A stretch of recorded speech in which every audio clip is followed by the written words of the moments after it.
Busted my wife cheating, so I ended her affair partner's marriage. I'm at a complete loss. I don't know what to do. There were signs, and I overlooked them. I was blinded by love and never imagined this would happen to me. Not with her, my wife and best friend of nearly 20 years. I work out of town and wasn't supposed to be back until tonight. We were supposed to leave for a 2-week road trip tomorrow. Things were slow at work, so I came home yesterday afternoon. This trip was to give us a little alone time since we've been so busy with family and friends this summer. When I got home, there was a truck in my driveway that I didn't recognize. My neighbor just recently asked me how I liked the new truck, but I thought he was mistaken and didn't think much of it. As soon as I could see the truck, I got a terrible gut feeling. I love my wife and trusted her completely, but that feeling was there and strong. I snuck around the side of the house to our bedroom window. It was open and I could hear them as I got close. I looked in the window and my worst fear was confirmed. They were right there, completely naked, on my bed. I walked away. I have been fighting the urge to do something that I know I will regret. I'm struggling to care what happens to me at this point.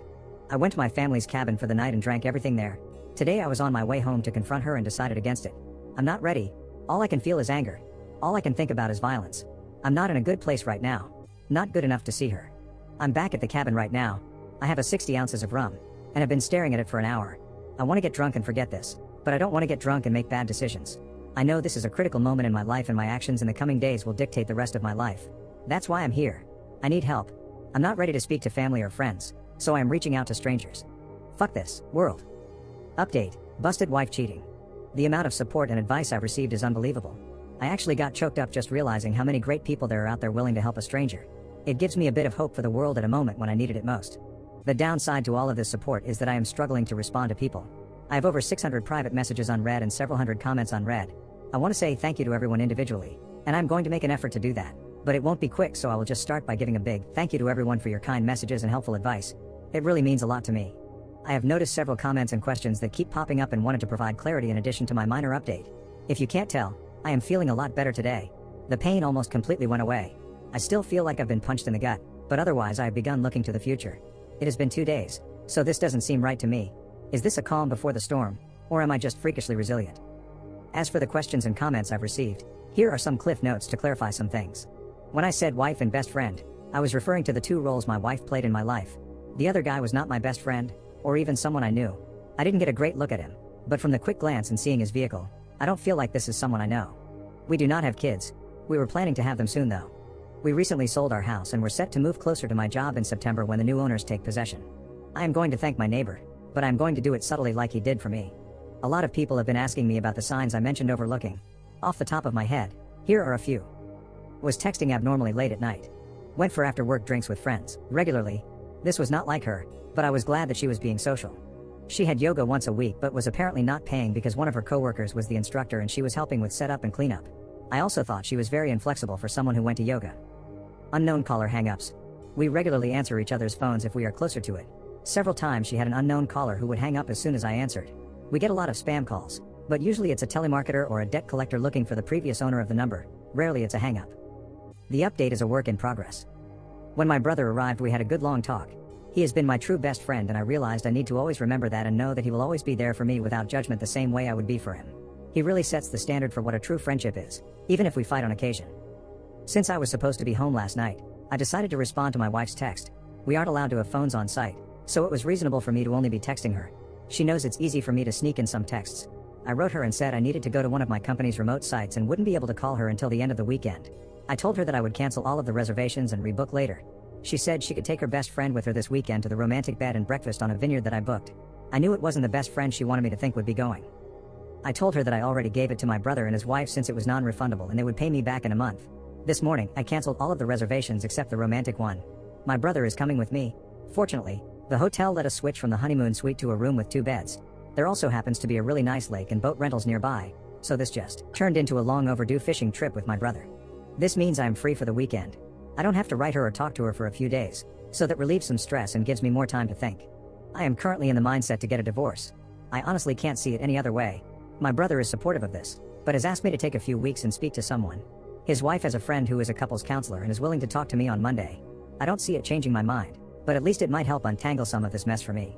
I am also taking a bunch of the advice on here and starting to speak to lawyers, at the very least to prepare for what I think is inevitable.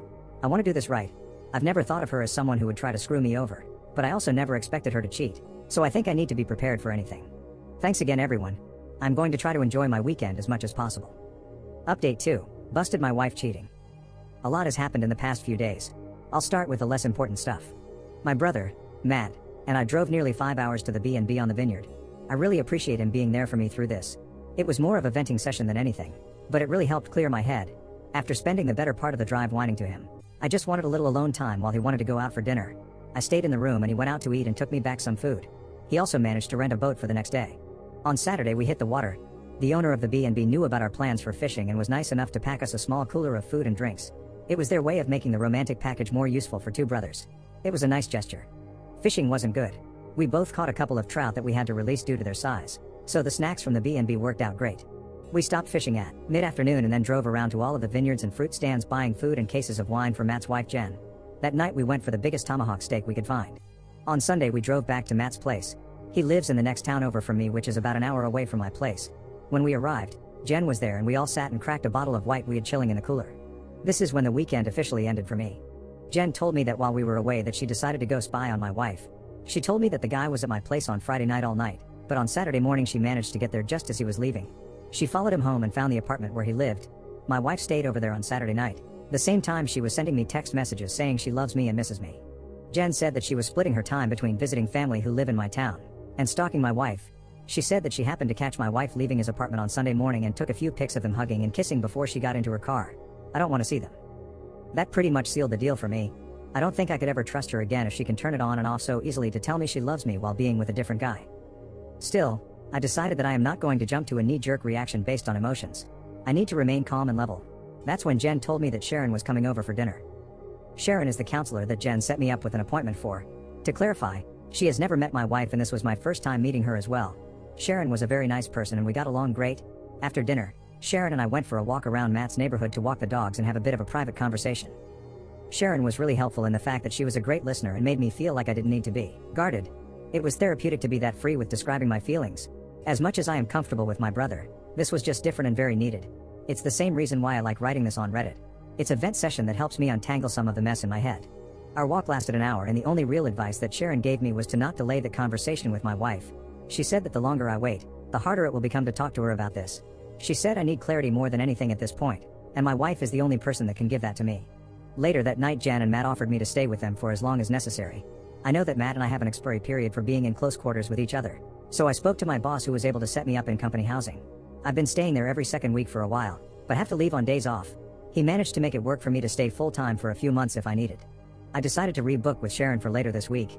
I figured our walk sufficed for the first session. She agreed. I spent the night on Sunday just laying in bed thinking about how to approach this. I struggled with this because even the imaginary scenario in my head was making me angry or sad. I decided I would just wing it. I'm usually good under pressure. Yesterday I woke up and said my goodbyes to Matt and Jen. I drove towards home and was thinking what if he was there when I arrived. Then I thought that it would likely just put me back in the angry spot I was a few days ago. I decided to do a drive-by first. Neither his truck or my wife's car were there. I went inside and grabbed a bunch of essentials and things I don't want to part with. Mainly just some photos and old family heirlooms. I got them all packed up in my truck and then headed over to the guy's apartment. Her car wasn't there either, but his truck was.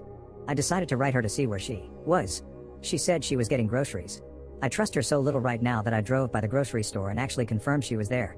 I feel so dirty admitting that I did that, but my trust is broken and it's the only way I can be certain of anything. I wrote her again and told her to just come home because we need to talk.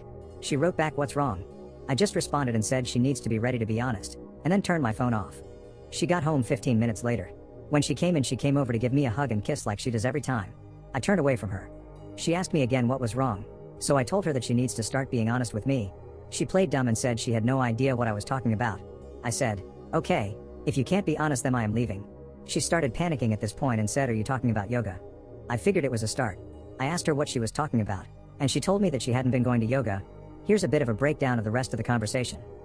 Me, if you weren't going to yoga, then where were you going? Her, I was taking walks to relax because I've been so stressed lately. Me, why were you so stressed? And why did you lie to me about what you were doing? Her, preparing for the move has been stressing me out, and I just didn't know how to tell you. Me, so lying was the decision you made? What was your concern with telling me that you were going for a walk to de-stress? Her, I didn't mean to lie. I was worried that my stress would add to your stress. Me, but I'm not stressed. It really seems like you are not telling me everything. Her, what do you mean? Me, I think that you're lying about more than just skipping yoga. I am asking you again to be honest. You've already lied to me, so this can't work if you keep lying. Her, I don't know what else to say. Oh, Are you talking about last weekend when I went for drinks with some friends and came home late? I had a feeling that bothered you. I had no clue that she went for drinks, or was out late. I was at work a couple hours away. Me, is that what you actually did that night, or was that a lie as well? Her, I went for drinks that night, but I didn't see her best friend who she supposedly was with that night. Me, who did you see? Her, no one. I just drank alone. Me, you drink alone now? Her, yeah, maybe I have a problem. Me, maybe, we'll talk about that later. Last chance, be honest or I'm leaving. Her, I don't know what else to say. Me, okay, I'm leaving. At this point I got up and left. Usually when we have an argument I go for a drive to get away from her. She probably thought this was the same. Then she realized I took my clothes and toiletries, as well as the Xbox. That's when she began blowing up my phone. I told her that I gave her a chance to be honest and she didn't, so there's nothing left to say. She begged and pleaded with me to come home to talk about this in person. She said she had no idea why I was so upset or what I think she did. She repeated that she loved me and would never hurt me. Just hearing her say that really tore a new hole in my chest. It was always comforting words that I believed without question. Now it's a dull, jagged knife sawing through my heart in the most devastating way. I couldn't handle it, so I hung up. She called back about 40 times before I was ready to answer again. This time she said, "Did you talk to Karen, her best friend?" I asked why, and she said, "Come home." I don't want to say this over the phone. I agreed and drove around a little longer to get my heart rate back down. Then I went home. That conversation went like this. Her, I assume you spoke to Karen? Me, her, well, a few weeks ago while you were at work we went for drinks. A couple of guys started buying us drinks, so we just played along. When we were leaving, one of the guys tried to kiss me. I pulled away immediately and told him I was married. I felt so bad about it and wanted to tell you, but I'm an idiot and just decided to hide it from you. Karen hooked up with the other guy and gave his friend my number without asking me. He has texted me a few times since, but I have never written him back. Me, can I see your phone? Her, yes. She showed me her phone, which was completely empty of texts except for myself and her mother. She never deletes her texts, so this was new. I looked at her photos, which was also clean, but then I checked the deleted photos and found one of a guy I didn't recognize. Me, who is this? Her, that's the guy who tried to kiss me. Me, why did you take a picture of him? Her, I was just being stupid. Me, that's not a reason. Why did you take a picture of him? Her, I don't know. Me, is that everything you want to tell me, or is there more? Her, that's all I can think of. Once again, I left. I didn't want to be trickle-truthed. I got in my truck and drove away. She ran outside trying to stop me, but I was already out of reach. I went to the park nearby and just sat on my tailgate and ate my lunch trying to figure out what to do next. While there I began remembering other things that I should have been more aware of. Things like, I was working a weekend shift and was in bed early. My wife went out to the club with a few of her girlfriends. I woke up at 4 a.m. and she still wasn't home.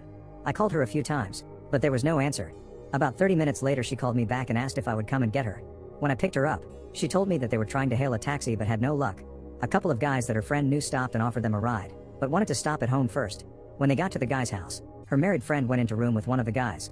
My wife said she spent some time looking for her but then eventually gave up and just had a drink in the kitchen with the roommates while she waited.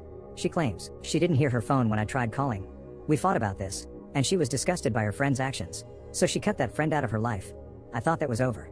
Another time she traveled to visit a close friend in a different city. It was a planned girls' night. There were 4 girls all getting drunk and watching movies in their PJs. At least that's what I was told.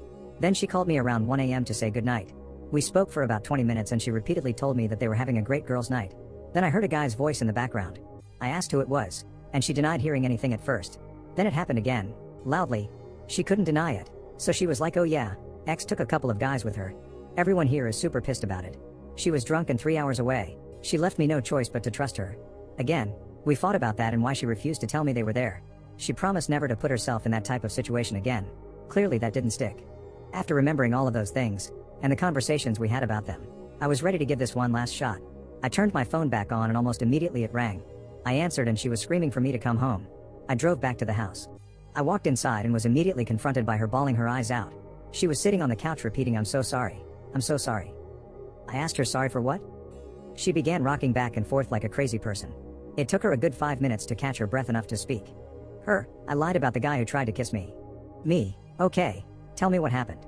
Her, the 4 of us actually went back to his place that night. We fooled around. I knew it was more than that, but just hearing her say it made me feel dizzy. It felt like the room was getting smaller and there were a million people speaking into my ears at the same time. I think I was having a panic attack. I went to the bathroom and washed my face in cold water until things returned to normal. Me, what did you do?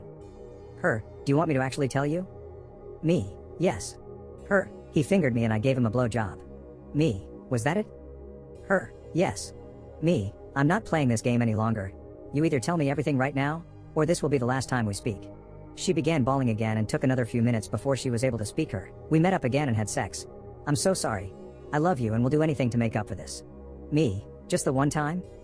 Her, if I tell you the truth, please give me a chance to do anything I can to make up for it. Please. Me, I'll think about it. Her, it was an affair. We had been hooking up while you're out of town for work. It's been going on for almost a month now. He is married and they are about to get divorced. Me, does he know you're married? Her, yes. Me, if he's having an affair because his marriage is failing, does that mean you think ours is failing? Is that what you told him? Her, no, I don't think ours is failing. I'm so stupid. I hate myself. Please don't leave me. I can fix this. Me, how? Her, whatever you want. Me, if you were in my shoes, or even his wife's shoes, what would fix this for you? Her, knowing the truth. Being able to trust you to mean what you are saying. You can trust me. I screwed up and won't do that again. Me, if you were his wife, wouldn't you want to know the truth? Her, yes. Me, then fix this. Her, you want me to call her? Me, if you think that is what you would want. She tried calling, but never got an answer. A few minutes later her cell phone rang. It was listed as Karen, work. She looked shocked, so I knew that wasn't Karen. I asked if that was him. She said it was. I answered, and being the coward he is, he said, oops, I must have the wrong number. I said no. This is the husband of the girl you've been cheating with. I'm going to let you speak to her because she has something to say to you. I passed her the phone. Her, I told him everything. He knows the entire truth. We're done. It was just a fling and now you need to never contact me again. I asked to see the phone before she hung up me. What divorce lawyer are you using? Him, I'm not getting divorced. Me, oh, but didn't you tell me, wife, that you were? Him, no. Me, okay, then can I speak to your wife? I feel she has as much right to know about this as I do. Him, please man, I didn't know she was married. Don't ruin my marriage over a mistake. Me, you ruined mine over a mistake. It's only fair that I tell your wife. Him, please don't. She's at work right now. I will tell her everything when she gets home, I swear. Me, okay, you do that. That's where I hung up. I asked my wife if she knew where his wife worked and her name. She did. I had my wife call over and ask for her at work. She did get her on the phone and told her to take a seat. This woman said she was just getting ready to leave for the day and she would call my wife back from her car. She did. His wife, what's going on? My wife, I have something terrible to tell you and I don't want to cause any accidents. Please don't drive. His wife, OMG, did something happen too? His name? My wife, no. He's at your apartment right now. I am just letting you know that we have been having an affair for a month now. I'm coming clean to my husband right now and thought you should be given the same respect. She went silent for about a minute, then said, if this is some sick joke, I will find out who you are. Then she hung up. Not even 10 minutes later my wife got a text from Karen, work, saying, thanks, you just ruined my life. I grabbed the phone and wrote back, you just ruined 4 lives and 2 marriages. Don't forget that this was your fault, you piece of shit. For the next hour my wife begged and pleaded with me to stay with her. She offered counseling. She offered to never leave my side. She even offered me sexual favors. This was everything that I expected thanks to the comments in here. She then said we should go on that vacation. Her treat. We need time away was her reason. We need to spend some quality time together because my work schedule has been pushing us apart lately. Also exactly what I expected her to say. She wasn't expecting me to tell her that I went anyway. She also wasn't expecting me to tell her that I already have counseling booked for myself. She definitely wasn't expecting me to tell her that I busted her on my very own bed. I could only imagine she didn't expect me to have a place already lined up to stay. When I told her all of that, she fell to the floor bawling. She started saying how she doesn't deserve to live. She told me I should just kill her right now because she's too terrible to be with anyone. It went on like that for a while. I stayed for a total of 4 hours listening to her make excuses, then try to hug me or cuddle me, or even blow me if I would just stay and work through this with her. In the end, I called Karen and told her that her cheating friend is suicidal and that she should come keep an eye on her. Then I left. It's been almost a full day since that went down and I haven't spoken to her since. She has been calling and texting me all day. Her friends and family have been calling and texting me all day. Everyone has a different excuse, or a different plea for empathy. Her father is the only one who wrote me and told me that I need to do what is best for me and that he will always love me like a son no matter what happens. Reading that was what made me have a good cry for the first time since all of this began. I meet with Sharon, my counselor, tomorrow and a lawyer on Thursday. I think I know where this is going, but until it happens I am just not sure about anything.